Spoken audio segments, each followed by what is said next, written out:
The year was 1918.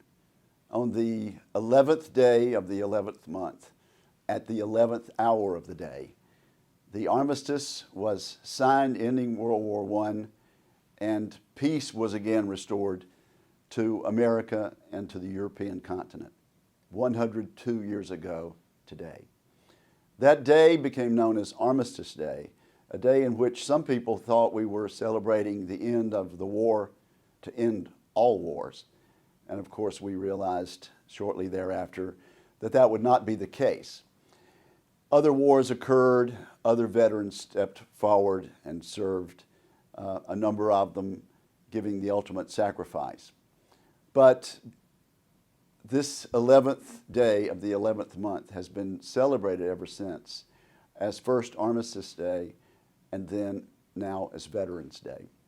And so today, on the 11th day of the 11th month, 2020, at the 11th hour all across this country, we will pause and thank those people who've stepped forward, donned the uniform, and served their country in the military.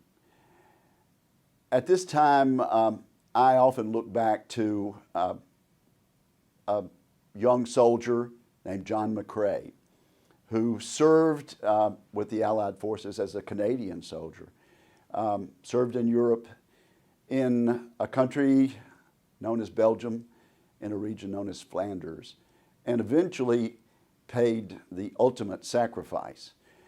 But on one particular day, he was participating in the funeral of one of his fallen comrades.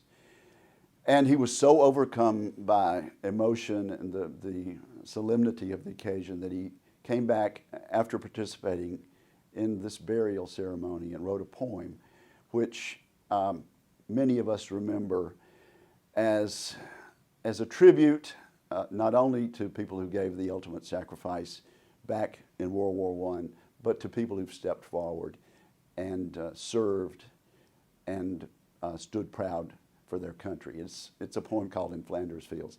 And it goes like this: in Flanders Fields, the poppies blow between the crosses, row on row that mark our place.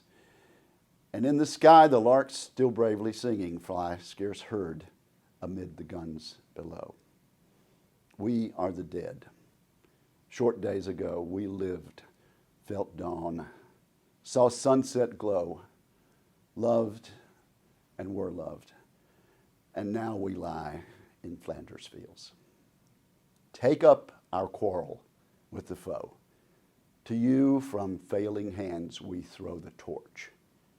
Be yours to hold it high. If ye break faith with us who die, we shall not sleep, though poppies grow in Flanders Fields.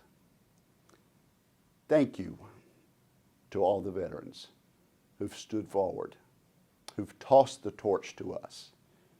It's ours to hold it high, and we do on this Veterans Day 2020.